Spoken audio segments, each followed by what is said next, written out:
Hey everyone, I hope you're doing awesome. It's Marie Hopkinson here from the Chinese Medicine Podcast, and today we're going to be talking about stress and what you can do about it and how you can help yourself. I'm going to be giving you some self-help tips that you can start to use right now and in the future to help you stop the symptoms of stress and to help better manage it in the future when it may or may not happen. So make sure you gently press that like button. No need to smash the subscribe or the like button here. So first off, stress is something that we all experience. It's part of life. It's not just something that you have to feel bad about. Why am I having this? And everyone has it from time to time, but it's going to affect us differently because of different things like how we were taught, how you might have been raised to deal with stress, from your upbringing and from things that you've learned and experiences that you've had, but also physically, because we try to stick to Chinese medicine on this channel and think about your body in that way. Everyone has a different constitution. You could kind of think about that as genetics, right? So some people are just more prone to certain kinds of conditions happening in their body. And when stress happens, then that's going to impact your body in different ways. So not always, because Chinese medicine is not a one-size-fits-all thing. But very broadly, and in most cases, how we can see the activity of stress in our body in Chinese medicine is a lack of the free flow of wood energy or liver qi energy in our body. So quite commonly, people can have a diagnosis, or part of the diagnosis, or part of the pathology, the mechanism of how it's happening is what we call liver qi stagnation. Now, when you go to an acupuncturist, they often will say to you, you've got liver qi stagnation, or say that that's part of it. And when I first started practicing Chinese medicine after I graduated, I used to think, wow, am I doing something wrong? Like, why has everyone got liver qi stagnation? Why am I seeing this so commonly in the clinic? And I was like, why don't I see these other patterns and these other things that we learned about in Chinese medicine school? And part of that is because of our Western lifestyle, right? It just propagates qi stagnation. And when we think about how it's caused, then we can think about how to stop it. One of the things that it causes it is a sedentary lifestyle, right? Too much sitting and not enough moving around. And too much stuff coming in without an outlet for it to kind of move outwardly. So I just want to be able to jump to some self-help stuff pretty quickly in this video without giving you too much of the background information. But if you want that kind of stuff, that's what I'm going to be teaching in my course about self-help stress management. So a whole 2-hour session will just be talking about that, so you can really fully understand how it happens and then what are the permeations of what can happen. Because when your liver qi gets stuck, lots of things can happen, but essentially people get this sighing, right? And you might just take a big sigh now because you've seen me sigh. And what's happening is actually underneath in your diaphragm itself is getting tight. And that's causing a tightness or a build-up of sort of pressure feeling in your chest. And some people get like actual, what we call chest oppression, so feeling like a heaviness on their chest. Like someone sitting on their chest, it can be even that bad, right? Now, if you have chest pain and it's undiagnosed, you need to go and see a GP or call an ambulance if you've got chest pain that comes on acutely and you're not sure what the diagnosis is, because you could be having a heart attack, and we don't want to sort of say, well, you watched this video where he said he just got qi stagnation. So yeah, you can have stagnation that turns into like a blood stasis situation, and that's when you might have something where you've got a blood clot or something like that causing pain, and that's what a heart attack is, right? The death of some piece of heart muscle, or because there's a blockage in an artery or something like that. So that sort of disclaimer and that kind of stuff aside, a lot of people feel a discomfort in their chest, an uncomfortable feeling, and they feel relieved by sighing. And often if it's you or people and that you might sort of notice that people sigh more about the things they're worried about, more about the things they are concerned about. And so that can be an indicator that there's qi stagnation there. So what are the things that get rid of stagnation? So singing, laughing, and exercise. Now, I know that sounds very simple, but those 3 things are really valuable. Now, if you're not a person that exercises very much, then just start with something gentle like walking in the water. If you're not sure about this kind of stuff, before you start an exercise program, you should always check with your GP, your doctor, to make sure that that's right for you, especially if you're unfit and you're not used to doing that very much. Just start with something little. And don't think, oh, I've got to do half an hour because that's the beneficial thing for me to do. And if you can't even make it to that, do what you can do.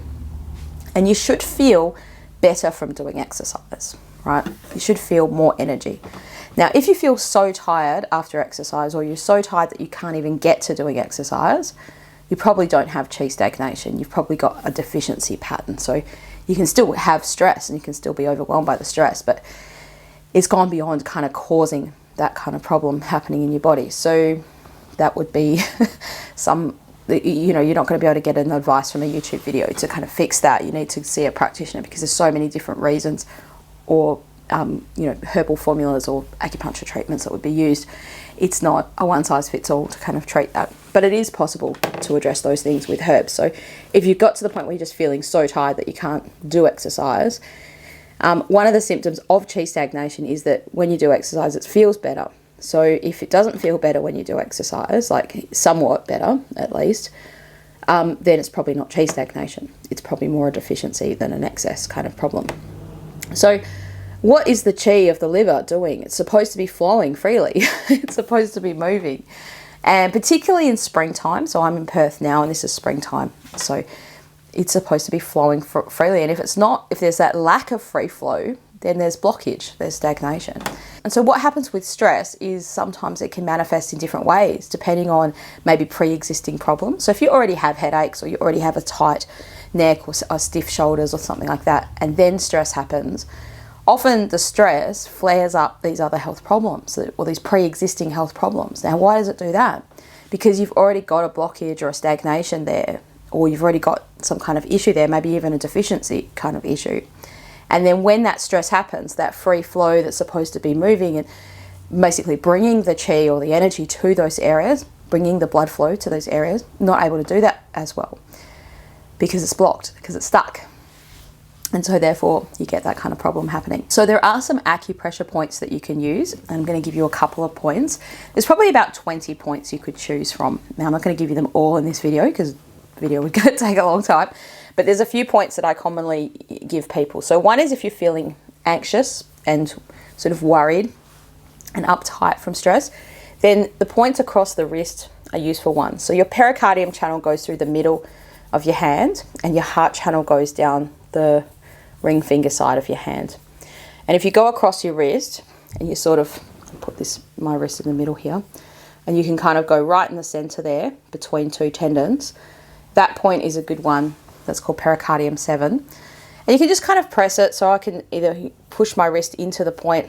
I can just kind of push like around in a circle.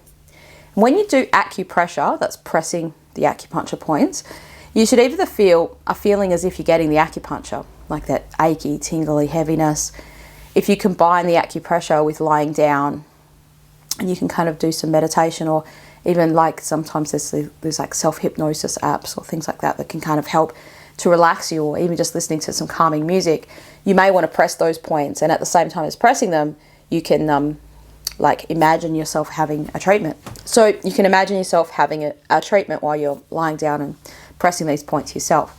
So there are a couple of points. Now, if you're not sure where to press, just rub across the area. Your lung channel's on this side, and this is lung 9, and this is heart 7. So that probably doesn't mean much to you, but these points can all be used to relax you, but particularly that pericardium and that heart kind of one you can use. And so if you feel stressed, like you feel anxious, you're worried, that kind of stuff, then those are the points to kind of use. Other points that are common to use are points on your head, and I'll give you a couple little ways you can use these ones. So you have one point at the side of right in your temple called, like this one's called Yin Tang and Tai Yang. It doesn't really matter about their names for this purpose of this video, but you don't want to press your face too hard. Like you certainly wouldn't press as hard as on your wrist. You don't want to bruise your face. That would be the worst thing that would happen if you press too hard. So you can just do very gentle tapping. So you can probably hear that sound. I can hear that sound because it's right in my head. Just in that area, so you can feel where the bone is here, just back from that bone. Your temporalis muscle is kind of here and goes actually all the way around your head there. So you've got muscle all kind of here. You wouldn't think that there's bone there, but there's muscle over the bone. And that's often when people get a temple temple kind of headache. You know, they naturally just press here. They're like, ah, my head's hurting.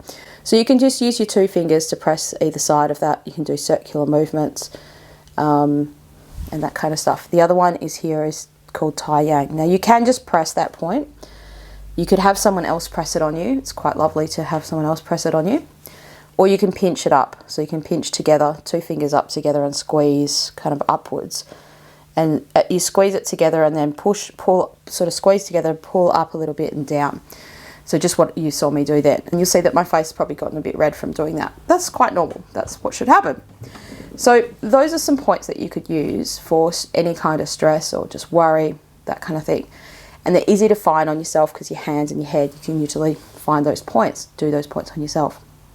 In my course, I'm going to be teaching you about 20 different acupressure points that you can use for different kinds of symptoms that are created from stress. So if you had more like headaches, or you have more heart palpitations or anxiety or something like that, or you had more pain in certain areas caused by the stress, and general sort of point prescriptions you can use, like 2-point combos, let's just say, that you could use in acupressure to help move liver chi. I'm going to be talking about those things in the course that I'm doing.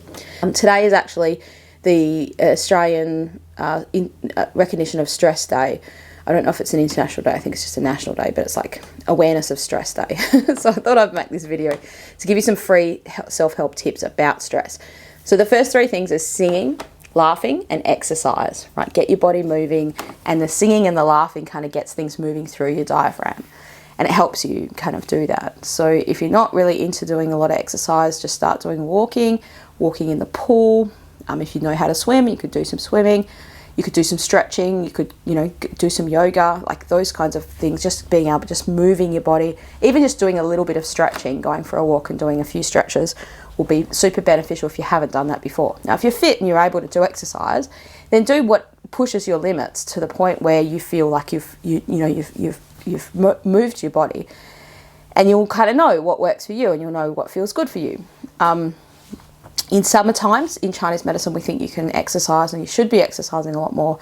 In winter time, it's not really a time to be exercising. So right now is a transitional time in the year when I'm making this video. You could be watching this at any time. So just be aware of that. Like if it's winter, then it's not really a good time to do lots of strenuous exercise. And that's one of the things about sort of seasonal appreciation in Chinese medicine, like living in accordance to the seasons. So there's a few things you can do though. You've got the singing, laughing and exercise. You've got the points you can press on your hands. Another self-help tool that I really like to use for stress is based on Martin Seligman's strengths-based idea, like knowing what your strengths are and then being able to use one of your strengths in a new way to kind of promote happiness. So sometimes when you're in a stressful situation, especially when you can't control what's happening, it's just out of your control. It's not because you've done something wrong, and sometimes you feel like there's nothing I can do here. And how do I stop this horrible feeling, like just this oppression that's been, put on me or something? Well, you can create a sense of happiness is better than not having a sense of happiness at some point, right? So that's a very useful tool. And if you haven't looked that up, you can go onto a website. It's a free site called VIA Strengths. I'm not affiliated with them or anything. And you can do a strengths test, and you can find out what your strengths are, and then you can get an email and they'll tell you what they are. And then you when you're feeling not great, feeling stressed, you can pick one of those top 5 strengths and do something new in it. So you might have like creativity, and you might think, well, I'm going to make, an unusual recipe. I'm just going to open my cupboard and make something that comes to mind, and have an experiment with that kind of thing. Give myself the freedom to do that. It might be that you be creative with your clothing that day, and you think, I'm going to, make up a new outfit that I've never worn before, or combine something different, or do some new makeup, or do something different like that. Now, if you don't have a strength of creativity, you probably would find that quite annoying and also maybe scary. You think, I don't want to make a recipe with a food with no recipe.